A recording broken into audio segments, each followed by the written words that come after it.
Hey, Steve Zalunardo here with Remax Experts, Zalunardo Associates in Treviso North. We are going to talk about current inventory right now. Actually, just got back into town late last night.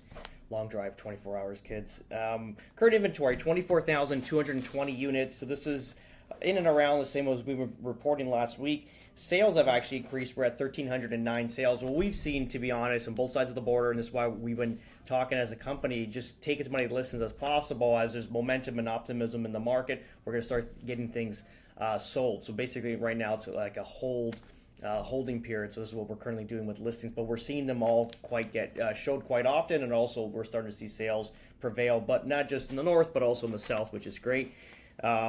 Few articles to kind of look at right now. I always look at, BNN is usually a good source for information. I'm not sure who runs it or not, but I like reading these articles. And this is an interesting one. It says European banks are building loan loss reserves for climate risk. And, you read this whole article and it's, again, like, is climate change a real thing? I'm sure it is. We're, filthy creatures. We pollute and everything. But as a country like even North America and Europe, we're not a fraction of what China and India are doing to the actual climate itself. Until they can rectify South Asia and Asia itself, we really shouldn't be looking at this at all, because we're not contributing. The only thing we're doing is creating a disadvantage for us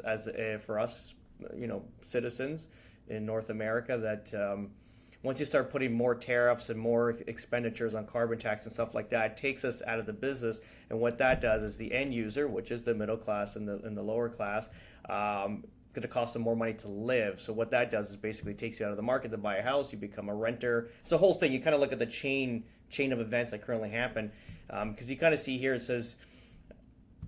And again, Europe is pretty much messed up. I know a lot of people are relocating to Europe. They're getting their citizenships. I know, like, we're Italian, so we can get our passport and stuff like that into Italy. I can't see my kids living in Europe right now. In the last 30 or 40 years, to be honest, I couldn't see any value there for them in the future to kind of be entrepreneurial or have a great, opportunity to be successful and have a great life. I know obviously they have a great way of living and stuff like that, but also when you actually spend time with the people that live in the country, obviously they're pulling cents and dollars from every angle to kind of live and get set up, and they usually never buy a home. So that's one of those deals where, what do you want? But anyway, so just kind of looking at this, these guys are preparing for climate change. Europe, like the banks and stuff like that, and they're already complaining about the U.S. that they're not putting this into their build process right now, where they're setting up for an environmental change, right? Environment change. But it is what it is. We'll see what happens. Hopefully that doesn't come here, because what that does is the end user suffers with that. And who's the end user? It's us. So what happens with properties that are, let's say, climate change ready or whatever they want to call it? They become more expensive. More expensive means you got a bigger loan. Bigger loan means you can't pay it off, or you can't qualify for it. So you'll be homeless, or you'll be renting. So just kind of look at that stuff there. Don't get too captured by words like that. Again, until Asia does something, we shouldn't be worried about climate change. There was another article I was reading here. Currently, right now, the U.S. office loan payment is also starting to ramp up.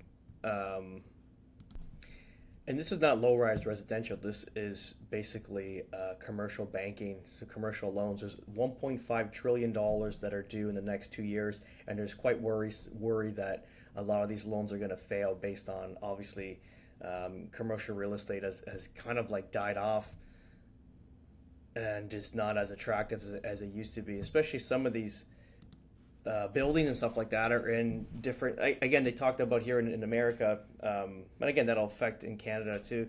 So they're looking. If you look at some of these states that have been basically demoralized in the way they're running stuff like that. So even if you have commercial space in a downtown core, even though they're not as attractive as they used to be because of the work climate now, people working from home, it's a lot of them are in dystopian right now, especially if you get to San Fran and California and stuff like that. So a lot of that real estate's getting sold off and bought up, to be honest. Maybe they're looking for a better day. But just a few things like that to worry about going on forward, because there could be some bank failures. And hopefully, if there is, the U.S. Federal Reserve will hopefully bail them out and won't have any issues going forward, which they've done in the past. So, just to kind of keep in mind, guys. Have a great day.